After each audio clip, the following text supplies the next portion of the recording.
driver, training peaks, or other third-party sites. You can check your email preferences, and you can also look at your activity feed. And that's the main part that's been updated today.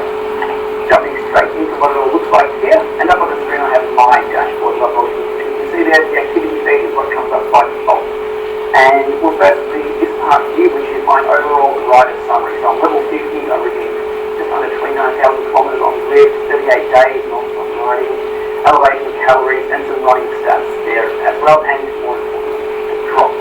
So on the activity feed, I can go all favourites or just me. Very similar to what we see in Hanging Up. So scrolling down, one of the people that I follow working here, so Peter Chilcott is the SCR Sunrise Ride, which is a group ride. King Lou, the owner of Giant Bicycles, who I followed, is there. Let's put thumbs up on that one. Lewis Inza was there. Thumbs up on that. Okay, new people. I think that lead out simulation. Cop shot. Thumbs up on that side. Let's have a look at the lead out simulation.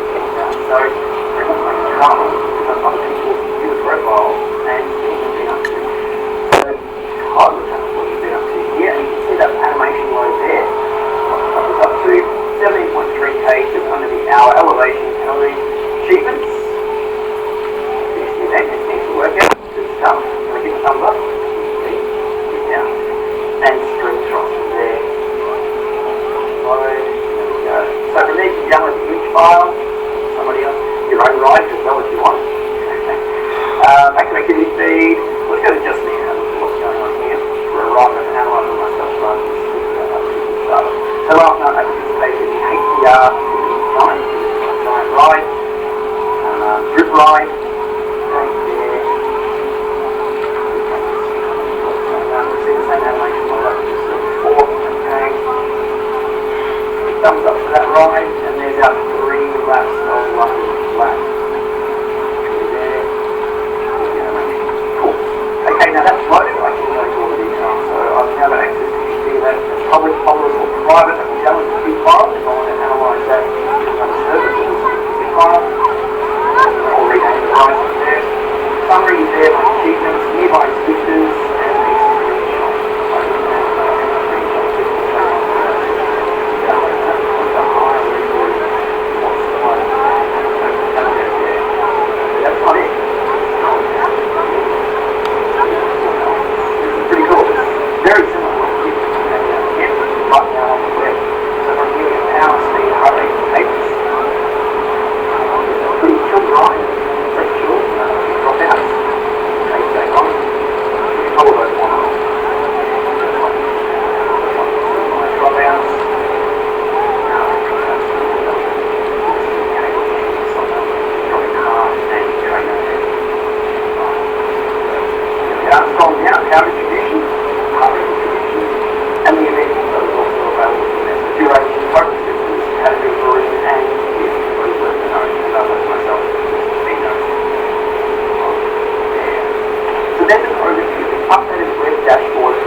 today's switch. A recent update to the switch has seen a little map appear in the top right-hand corner of the screen. We'll send a text map to what was there before. Today we'll run through what it's all about. Hey, you click on it to find your way around what's happening here, respect and the other courses that are coming up, please. Okay, here we are in the game, and the update has taken place. You can see here, actually the part of the explain that in Lloyd. And that is, okay, to the start finish panel, and let's have a look at what's happening on the map. In the top right hand corner, you can see there's a cartoon version of what you're currently seeing on the screen. And this is the arc center there. It also indicates where the other lines are around you, little dots. And you've got some road indications. Well, I'm not quite representative of the road because that looks like it's turning on the map in time, but you can see what's coming up. Up ahead, the light coming the other way there. That line there, you can see them on the screen after right now. So it's sort of like a mini map of what you've already seen on previously different views. So the miniature version of the entire route switch there of what's happening. We know a little bit of the original what's happening last. The first initial 3D screen here is the standard card you can get. City bridges aren't really represented, but can you look at the individuals on the map? Single click will give you to the two additional mode choices, and it's further expands mode you click once again. So there's 3 different modes in that 1, 2, and 3. And with that, good enough resolution of your screen, you can actually see all the other lines around you. For as much as possible, it was quite a busy thought, and I wasn't necessarily all in terms of like trying to keep to my word and trying to do the training effectively. I did my best, but I wasn't exactly fully focused. If we look at the last day of the camp, which turned out to be day 11, we can see there's actually a big difference in my ability to produce power at a slightly lower heart rate.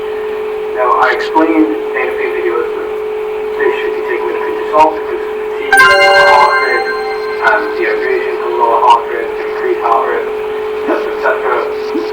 So, like, I was still probably more so paying attention to how I felt rather than what the numbers said, because the numbers can tell you one thing, but I always say, you know, what's the internal dialogue, how do you feel? So, I have to say that the final 6-hour ride that I did, when compared to that first 6-hour ride, there was quite a big difference. You know, there were like 70 in the past, obviously lots of riding between them, but there was a huge difference in sensation. I don't really know what else to tell you about that training block that I did, because I made videos throughout that training block, which you can go back and see, and probably more and that offers some kind of insight. But what I would say is, I feel better now than I did before it. It was a big increase in volume, so I have to be careful now about, you know, how much I do in the next week or so. But I'll come out with another video soon, within the next week, explaining where I want to go for the next phase, you know, the next month. It's going to be a very loose kind of idea of what's going to be going on, because for the most part, I just have ideas that I kind of put down, and then I kind of do them all together. So it's more a case of pinpointing certain things that I want to do in that month, and then working around that. So I'll explain to you what I'm going to do for the next month in that video. I feel great after that Bronco, as much as you probably thought they would, because Zone 2 is, it's just brilliant. When you go from doing very little of it to a lot of it, and if you get the time to do it, you know, the biggest thing is you have to be quite focused when you do it. You know, it's very easy to get caught on these kind of long rides and think like, oh, there's a climb path, I'm gonna attack it, I'm gonna give it everything. These rides have literally just been, you know, me riding on bike and trying to stay in Zone 2 as much as possible. So, all is well. Now, if you want to do the same, well, obviously, you're probably going to require extra time if you're planning to do the same or similar if you want to, you know, increase the volume of things. I would maybe err on the side of caution if it's the first time. But if you're doing, say, you know, 8 hours a week, try 12 hours. If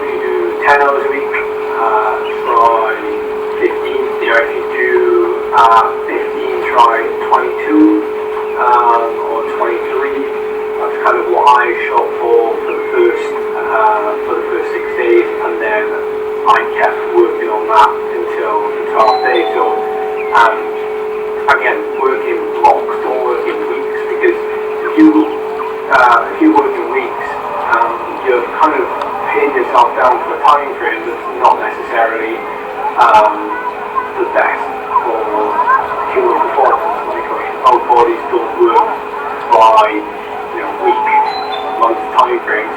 They literally work on hour time frames. Each day, how is it very good intensity, length, even time of day of the session, and how can you avoid overdoing it? First thing, the overdoing thing.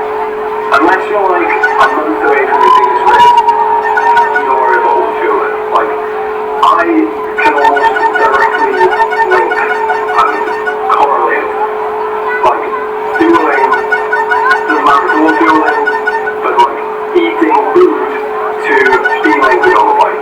Doesn't necessarily mean you're going to perform well, but certainly, like, it gives you the best chance.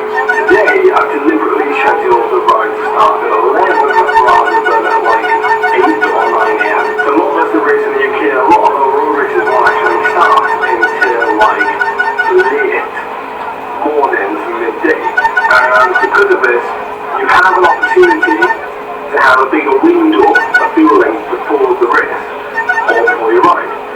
So what I'm kind of doing is practicing that. So I'm not really bothering at all with counting calories. I'm not bothered about making sure that I'm getting enough. All I'm doing is just eating. I'm literally just eating. And you would kind of wonder where I feel, because I'm just a 62 kilo this morning, little climber who probably lives off salad.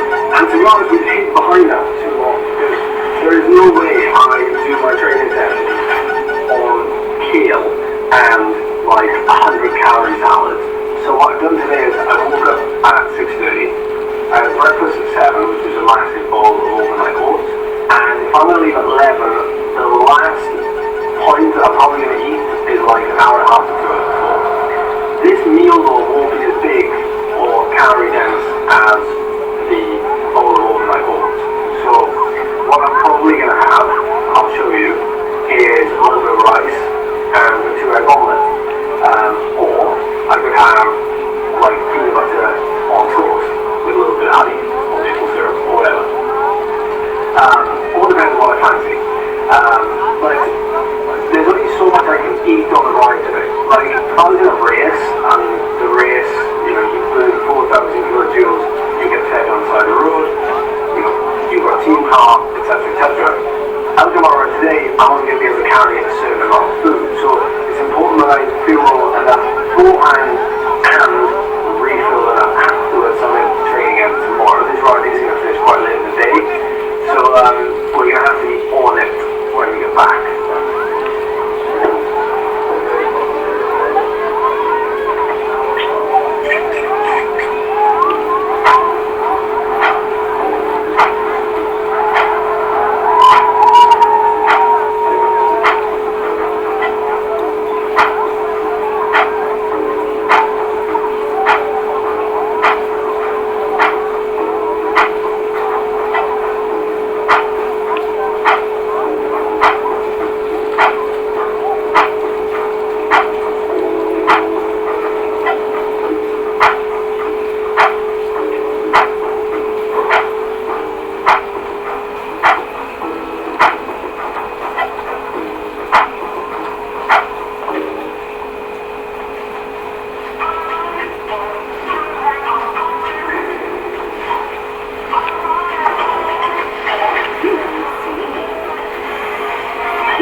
Just got in, Charlie's back. I bumped into him tonight on the descent, so from town down to here, there's like a 15-minute descent, and it's on the main road, so I stopped for a photo, and then someone pulled up next to me, and it was Charlie. But just finished 6 hours. I went through 5 of those bars. I thought I was going to go through all 6 of them, but I must have two-wheel drive leading up to it because I was unwavering. I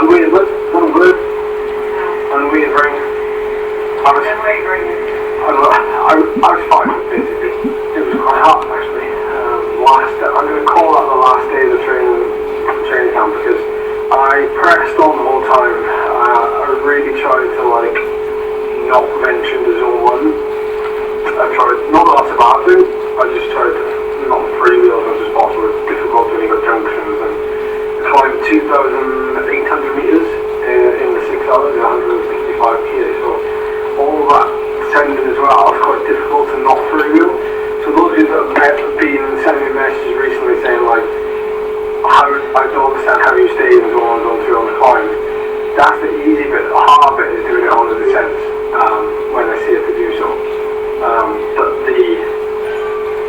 for most of you, I imagine the reason why you can't do zone 1 and zone 2 on the climbs is because your activity is too low.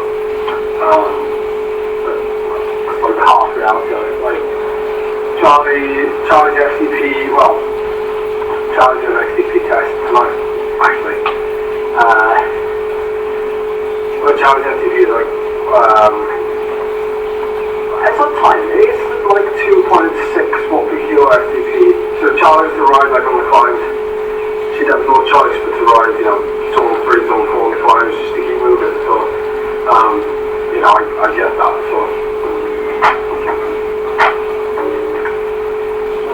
really good on the agenda. You know the scope. It's got some nutrients in it, some minerals, and a good serving of carbs and protein. So, can you tell me now? I did eat my mum's banana bread that I took with me. So, and I had some before setting off, but I took it with me and I didn't eat it. So, I have it now.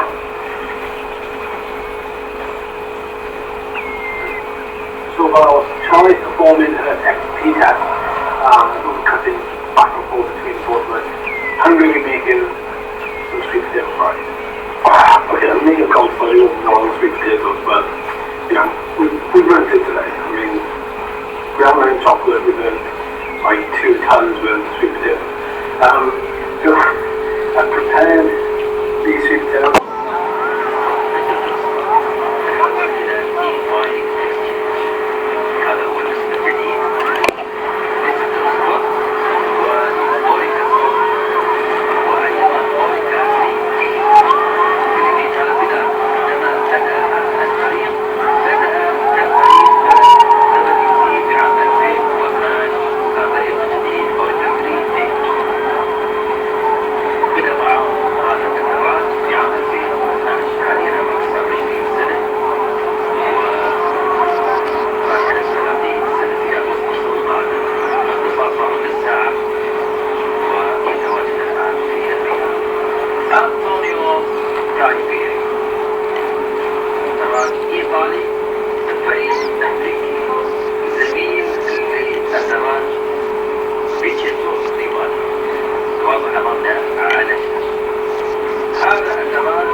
هذا الأدوات بالنسبة لاحترام الفعل مع الزمن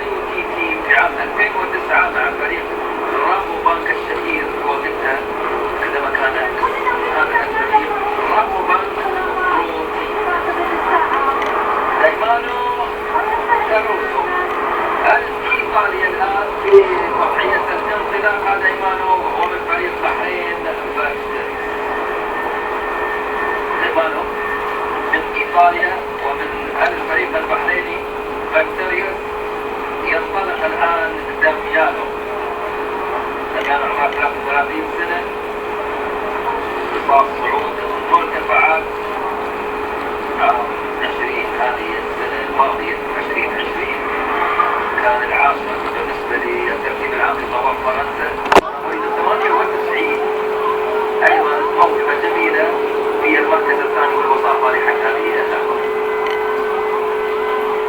الدخول الآن في الدراج كريس في المركز السابع بالنسبة للسبلت تايم الأول، ونشوفه موجود حتى المركز 15 معدل 53.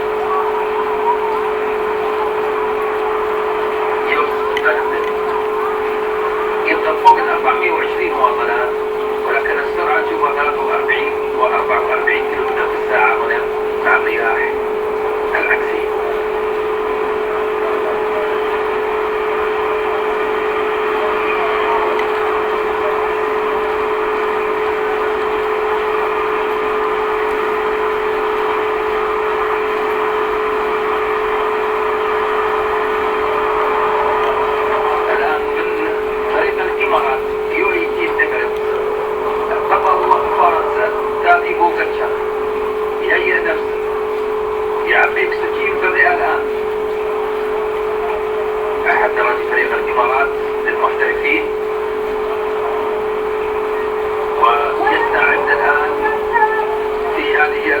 والمنافسة القوية اللي موجودة ما بينه وبين توا والميدان. بينهم الآن دقيقة واحدة، وتوا والميدان يستعد خلف تادي بوغاتشر. تادي بوغاتشر مواليد 98 بطل طواف فرنسا وأحد نجوم فريق الإمارات المحترفين. ينطلق الآن في هذه اللحظات وهو قد تغلب على بريموز روغليش في بطولة سلوفينيا 2020 في ضد الساعة. وكما نشاهد الآن في هذه الأثناء هو يتسابق هنا في هذه المرحلة مرتديا قميص بطل سلوفينيا. تادي بوغاتشر طبعا يحبذ هذا الخوض بطل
سينطلق الآن، وفي هذه الأثناء أول 3 كيلومترات مع تادي بوغاتشار في هذه اللحظات هنا على جزيرة الحدريات في أبو ظبي، المرحلة الثانية من طواف الإمارات. يحاول الآن في مثل هذه المرحلة 2020 والمرحلة 20 في طواف فرنسا تغلب على الاسم الكبير بريموز روغليك اللي سبق تغلب عليه وانتقى في بطولة سلوفينيا ضد الساعة، تغلب عليه في المرحلة 20 في طواف فرنسا. وينطلق الآن هنا مركوب خلف جواو الميدا ومن نفس الفريق جواو الميدا من البرتغال ومركوب مايكل من الدنمارك. ونلاحظ الآن هنا الصورة معه على متن الدراجة الأسود، جواو الميدا يمشي ضد الساعة،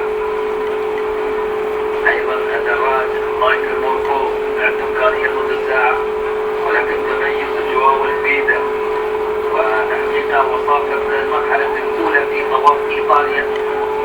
لاحظ الدخول الآن هنا للدراج الأسترالي كريس هاربر في الدخول، وبالفعل الرياح بدأت الآن تضبط سرعتها وفاعليتها، فوصولها 13 كيلومتر في الساعة بعدما أن بدأ السباق ب 26 كيلومتر في الساعة سرعة الرياح الشمالية التي الآن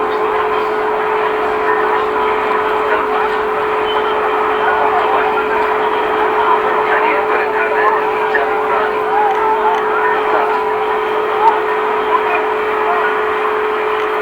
شوف الصورة مع جوار الميدان مع القميص الأخضر، القميص الأخضر لأنه بالأمس سواء كان التسجيل الخاص بما عدد الله عليك ما شاء الله تبارك الرحمن عليك.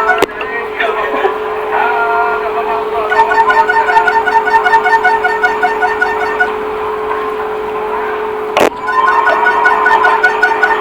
الله يعني يقول هذا الإنجاز الثاني.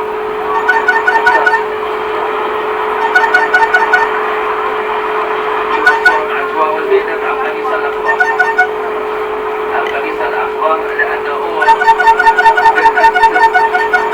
متواجد كان بالنسبة للنقاط بما عدد من النقاط عدد كبير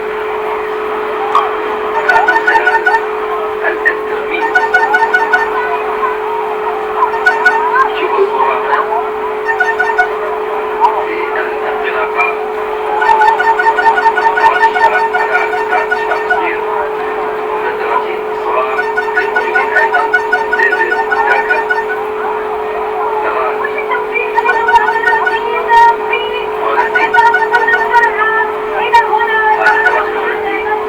من هذا الفريق الآن في جوبو بيزمان كما شاهد ينطلق في هذه اللحظات بالأمس في السباق على المفاجأة وخطأ في المركز الثاني، كان في المركز الثاني، الآن هو المتصدر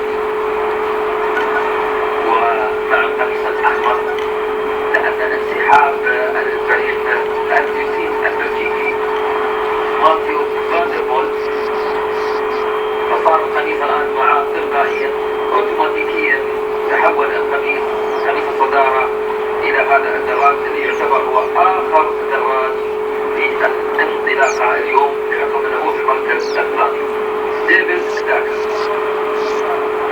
والمنافسة الآن في هذه اللحظات تشوفين اللي يتقدم على الآخر، الفرق دقيقتين ما بين الدراج كان بوغاتشار وأيضا جواو سرعة 54 كيلومتر في الساعة.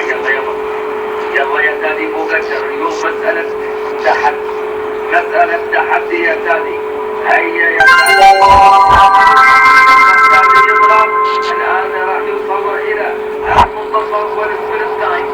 معكم الآن في الصورة، لاحظ معكم الآن الأداء لتادي بوغاتشار. تادي بوغاتشار برافو تادي، برافو للمنتصف السبرنت تايم بينه وبين الدراج الآن المركز الرابع، وإمكانيات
الآن البرتغالي ينضم بقوة نفس العمر مواليد 98 أيضا من البرتغال جواو ألميدا ينتظم الآن بسرعة أكبر يرفع الساعة ل 60 كيلومتر في الساعة الرياضية الأزرق.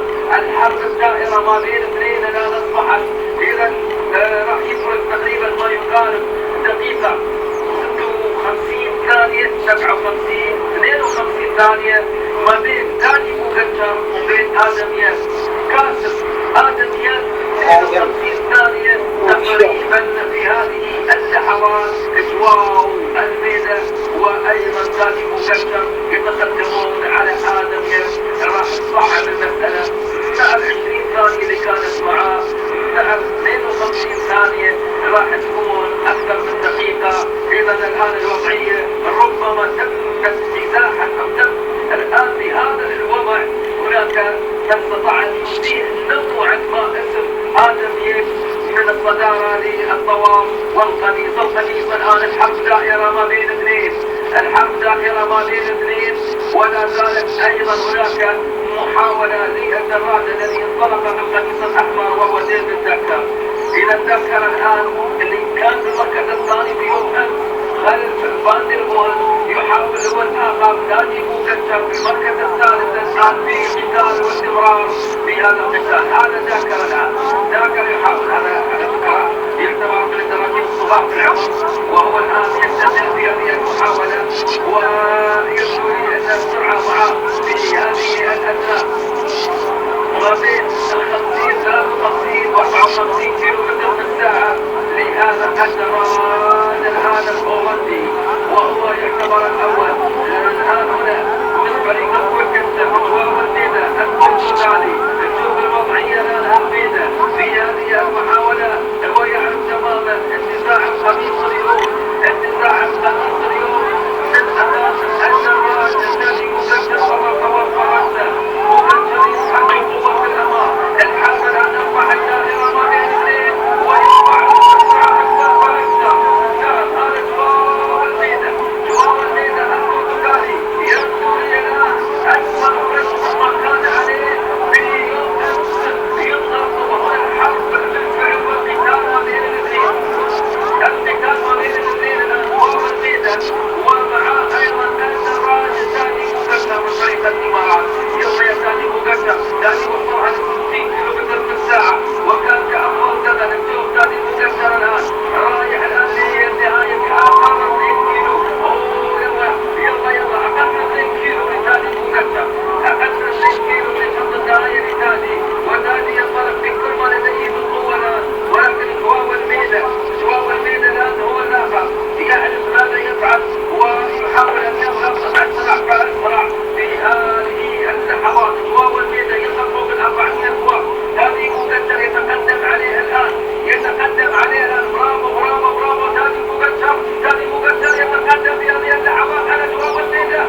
برافو شوف الآن هنا الدخول الآن بالنسبة لي هذا الدراج الآن في السبرنت تايم مركوب الآن نشوفه في المركز 51 بعيد شوي مركوب ولكن داني بوغتشر برافو يا داني بوغتشر ماشي تمام. نشوف الآن مع جواو الميدان يتقدم عليه في هذه بكل تأكيد يخسر القميص الآن. إذا القميص أصبح ما بين الاثنين فقط ما بين داني بوغتشر وبين الدراج جواو الميدان وراح نشوف الآن هذا آخر اسم موجود في قاعدة الانطلاق. إذا الآن بالقميص الأحمر وهو آخر المنطلقين يوجه جواو الميدان ودخوله. وين اختفى عند جواو الميدان ما شفنا دخوله القميص الأحمر. أين ذهب جواو الميدان؟ هو جواو الميدان هنا. هذا جواو الميدان هنا. انظروا جواو الميدان هنا وجاء إلى النهاية ولاحظ الآن الفارق الذي يتقدم شوي بدأ يتقدم جواو على بعد كم ثانية. مبروك فريق الإمارات إلى داني بوغتشر القميص يأخذ القميص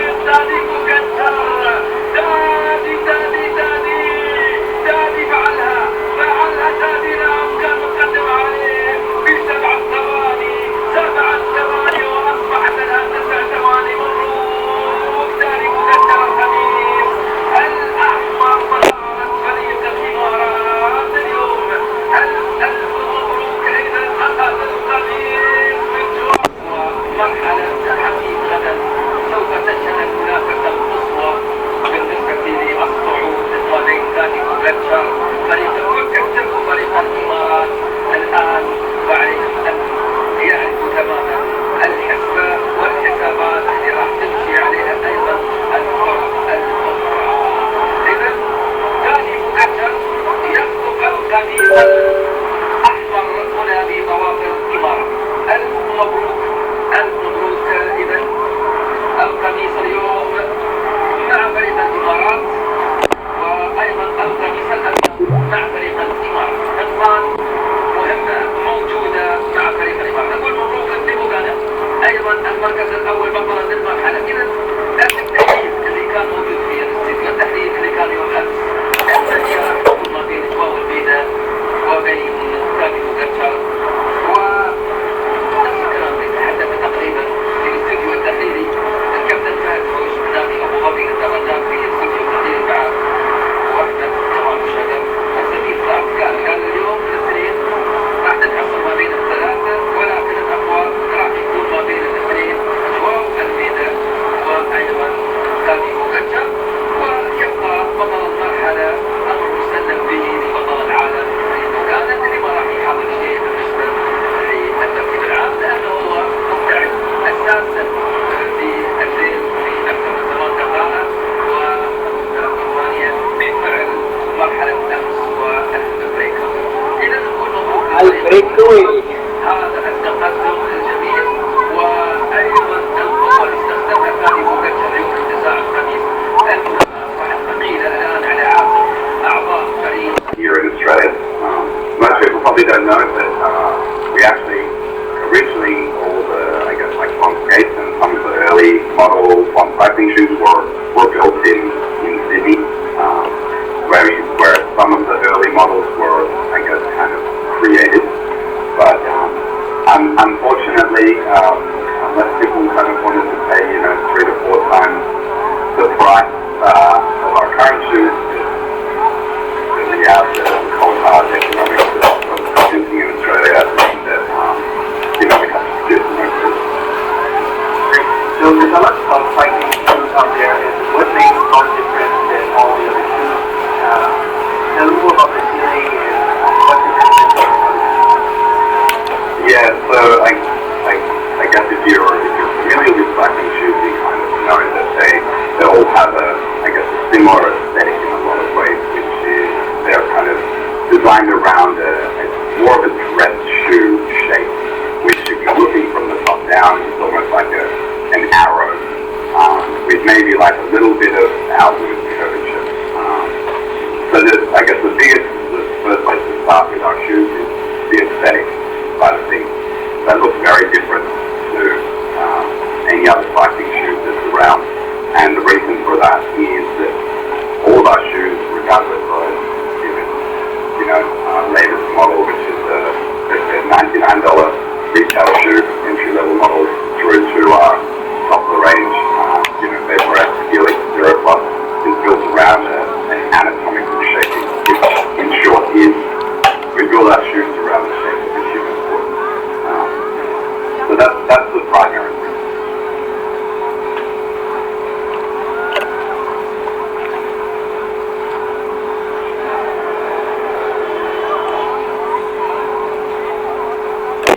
And most of the shoes are made of carbon. What's the difference? The different type of carbon that are in the market. Okay, so I guess probably what we should talk about with carbon fiber is more to do with the construction. So along with the aesthetics of our shoes, let's look at like the shoes you commonly ride in, let's say the Vaporette, for example. Aesthetically, it looks very different because you kind of have not only this anatomical shape, but you have a carbon, what we call chassis, because in a lot of ways it is a chassis, and it's a monocoque chassis, which means that the shoe itself as a structural unit is one part. So I don't have a shoe next to me, but if you say take a Vaporette shoe and you were to take a white one and you were to peel that white layer off the shoe with the bowler and everything, what you're actually left with is a complete structural support mechanism that if you wanted to, you could bolt some holes onto it and use it as kind of like a naked shoe, so to speak. So it's a monocoque chassis because it's not only just a flat base with an upper glue on top of it. It's actually a bathtub shaped sole, which then has an upper, I guess a first upper, laminated into the carpet, and then you could say that the white upper or the Duralite material that we use is kind of almost like a finishing touch to the shoe. It doesn't really play a part in the structural integrity of the shoe, and that's a huge difference in the way that we make our shoes compared to other brands out there, which use a black carbon shoe similar to your casual shoe, which is a flat piece of carbon, and then the upper basically is my rudimentary explanation here. You kind of have the upper like that, and that comes around and it's kind of like glued and stitched to the sole of the shoe, whereas ours is kind of like reverse of that.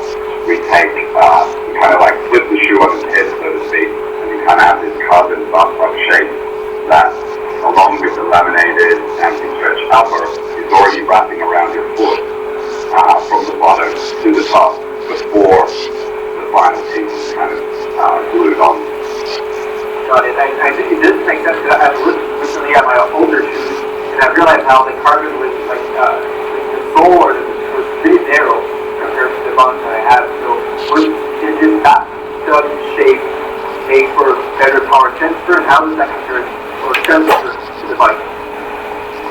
So when you kind of take, I guess, like the monocoque construction, what it allows you to do is not only create a very, very stiff shoe platform, but it also allows you to have better control over the areas that are absolutely supportive structures, and maybe some areas that don't have a lot of force put through them, and they can be made like incredibly thin. So one thing to kind of note, which is why our back height is 3.6 millimeters for the Vaporette, which I'm sure your viewers could correct me if I'm wrong, but it really is the leading shoe when it comes to back height. I don't believe there will be another mass-produced shoe out there that is lower than 3.6 millimeters. Again, I could be proved correct or incorrect, but if you have this monocoque chassis, because there is such stiffness and strength in it, it allows you to make all of the carbon fiber that is used for that construction very thin, but still very thin. And a good platform or good basis for this was also the rigorous fitness system is really important. I love that from Vaporette because you have this whole core and DLA. But can you tell me more about the core in general, and is the industry to move towards that technology, or is there another technology? I guess roller is we haven't always used roller. We've tried other dials in the past. The thing that I guess roller, has going for it, and why it's such a dominant force.